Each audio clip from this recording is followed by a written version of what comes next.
Periphery guitarist Jake Bowen recently got a chance to discuss the DJENT style, branding it far too one-dimensional for his taste.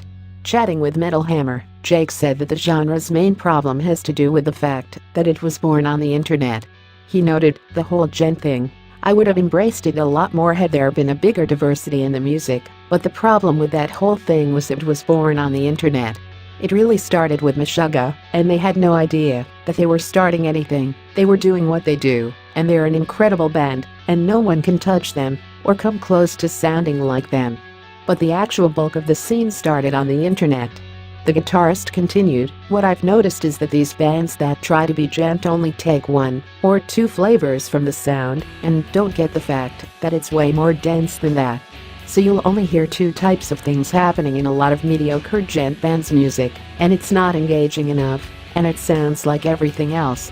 I think that's the mistake that these DJENT bands are making. They're taking the groove aspect and the low-tuned riffing aspect, then putting some sort of clean guitar passage over it. Then they write 10 songs like that and call it an album. There's a lot more to it than that." Focusing on the backlash Periphery have received for changing their musical direction on their double album effort Juggernaut, Alpha and Juggernaut, Omega, to see an enraged fan burning his Periphery hoodie over it. Bowen noted, "It's happened to me too, man. It's happened to everybody. A perfect example is Metallica. They're never going back, they're never going to write another And Justice for All, but that's okay. They did exactly what they wanted to do. They changed their style, and they're happy about it. I don't think they have any regrets. It's just the way things work. I think people get varying degrees of frustrated about it. For me, I'm just like, alright, that was nice while it lasted, while other people are straight to the internet and commenting about how much we suck and how the first album was better. If any of us in Periphery put on the first album, we'd be like, turn it off. We don't want to listen to this anymore. We still play the old stuff occasionally on tour, but we are over it. We want new stuff. There's not a lot of sympathy for us that we have to do this stuff every night. It's expected. And we're happy to play it. We want to play it. I don't want to send the wrong idea. It's just after doing it for a certain amount of time, it's old stuff. It's like eating the same dinner every night. You want to try something else." In an interview with Prague Sphere, Periphery guitarist Misha talked about some of his favorite musicians, and Alan Holdsworth was brought up in the mix. This is what he said about him. "Forgot Holdsworth and Guthrie, obviously. Guthrie, everything's he's touched. Holdsworth, I don't love every song that Holdsworth has put out. It's a big debate between Holdsworth fans." He was then asked, "How do you feel about the Syntax stuff?" "The Syntax stuff is not my favorite stuff by a long shot when he's playing guitar. But I do love songs off all his albums, and I get asked this all the time, but I don't know that I can pick a favorite. I listen to his entire catalog, but even though I don't love all his songs, I love the songs that I do so much that it's still the best thing ever. Holdsworth is just a game changer, and I was always intrigued by him." He said more about Holdsworth in an article with Lamb Goat, which they asked him to select 6 songs they'd be stranded with on an obligatory desert island. In this he picked an Alan Holdsworth song called The 16 Men of Ton. He said, "I can't be stranded without some Holdsworth, and this song is one of my favorites. This song is also off of his album by the same name. Good vibes, and some of my absolute favorite lead playing over some absolutely awesome chord changes. It would have been this one or two, Leo, honestly, but I think this song has a slight edge. Tones are top notch too, won't wear my ears out."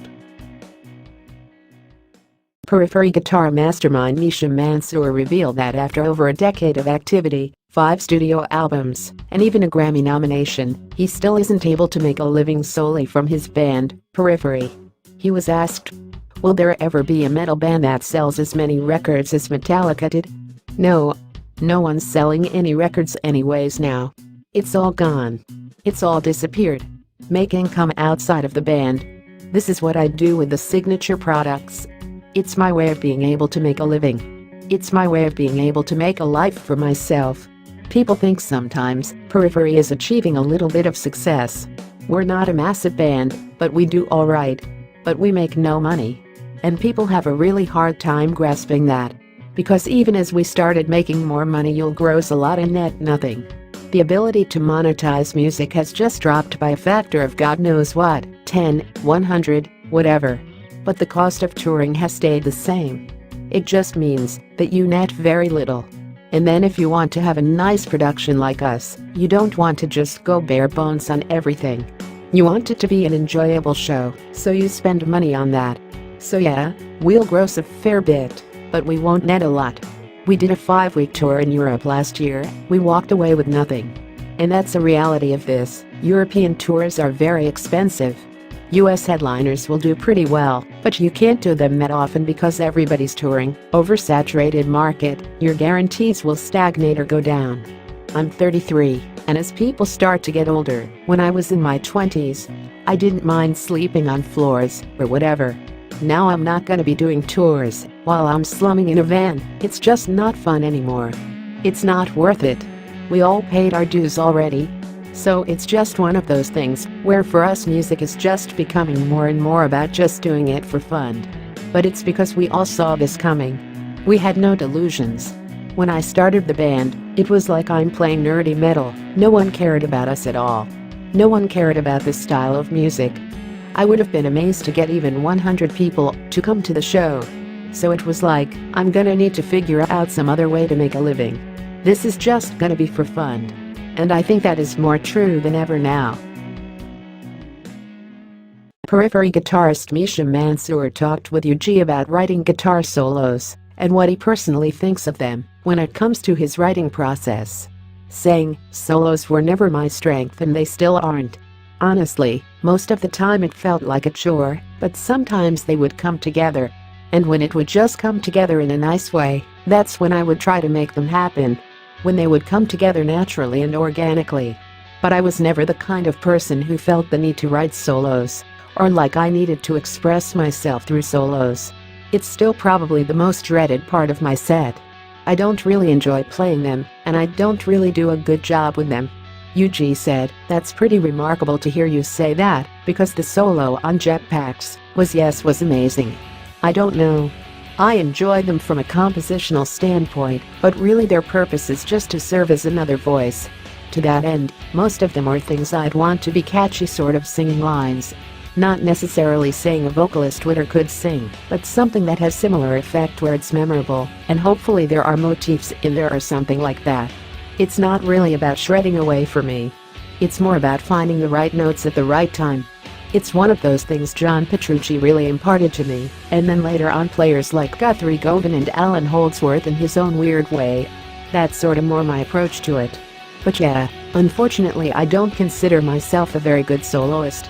It always just feels like a little bit of a chore.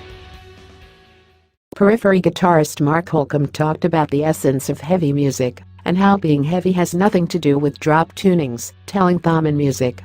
He said, you can sound heavy in any tuning. To me, it's about intent. It's about writing, it's about the attitude of a riff, it's about what it embodies, and how it comes across. And even lyrics. The lyrics can make a part seem heavy as balls. There's so many things, a freaking drum beat. A drum beat. If you put a straight 4 on the floor drum beat over New Groove, or the walk-off 2010s Periphery or something like that, it would be the least heavy thing ever. It's not about the riff. It's about everything coming together. Mark also talked about Periphery's approach to writing music, saying, we like to do our writing together in a room. I'm saying me, and Misha, and Jake, the 3 guitar players. We'll sit down, and if Jake says, I've got this riff, check it out, or Misha's like, check out this riff, and plays it. It's for Marigold. The first time I've heard that, I was like, oh god, this is going to be a sick song. But none of us said to each other, you know what would sound better? If we played it on the 8th string. None of us ever do that, because you start to lose the spontaneity and original sort of fire of the riff. The reasons that riff was crafted, that it just sort of sparked out of nowhere out of your head. It's an amalgamation of the tuning, the action on your guitar, your headspace, so once you start to swap out one of those variables, you could lose it. I can count on one hand the number of times, because we have done it, it'll either fail horribly, which happens more often than not, or it'll be successful. Periphery guitarist Misha talked about how he sees himself as a guitarist, explaining to Tyler Larson that songwriting is his #1 priority. He asked, do you see yourself more as a rhythm or lead player? Misha said, I would say none of those, man. I think I'm more of like a composer. I think when I first started out I wanted to be like the best guitarist, just get my chops up and become the best guitarist. At that point, it was John Petrucci, that was the guy. And then you slowly learn that's not gonna happen. And then I just want to focus on having fun. And now guitar is like this kind of thing. I feel like I plateaued. I always work on my chops, but I'm not a technician. And there's a lot of people who have been playing for way less time than I am, who are way more talented. I see it more as a means to an end. I've got ideas in my head, and it's a very quick way to get those ideas to come out. And with the power of computers and all that stuff, you can straight out compose stuff. So I just see it as another tool to get sounds with, but I don't consider myself a good guitarist or anything like that. I don't think I ever will. I've kind of given up on that. It's really just something that I enjoy and that helps me write. In a recent episode of the Jasta Show, Sumerian Records label founder and CEO, Ash Avildsen talked about the workings of a label, but also about progressive metal band, Periphery. Avildsen confirmed that the band are no longer signed to Sumerian Records, who to date have put out all 5 of their full-length records, with the latest Periphery 3 Select difficulty.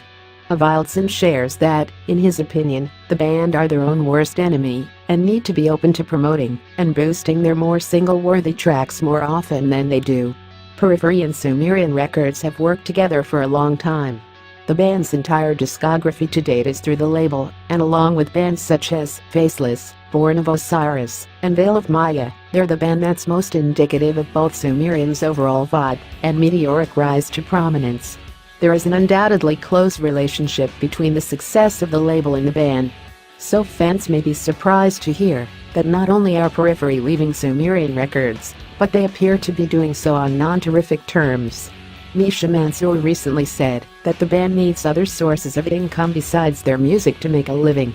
This all seems kind of surprising, given how popular Periphery are, but then again not surprising at all, given the current state of the industry. For his part, Avildsen asserts that the band could be making more money. He says, everyone is hustling, but fundamentally they need to have bigger streams and bigger ticket sales. He also claims that Periphery could be an arena band. Spencer Saletto has a voice, he can sing it. They did a great cover of Florence and the Machine, which really shows the depth of them. If they did want to write songs they could get on radio and big playlists, but they only write for themselves, period. Most artists will say I'm just playing music for myself, and what I say to that is, you can do that at home, but then don't worry about making that a living.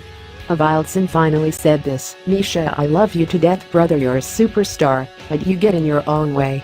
Periphery was an instrumental band in helping grow Sumerian, and I'm so proud, so none of this is meant as a diss to them. They are incredible, but this is me being candid, record label guy talking about an artist I love who is very hard to A&R.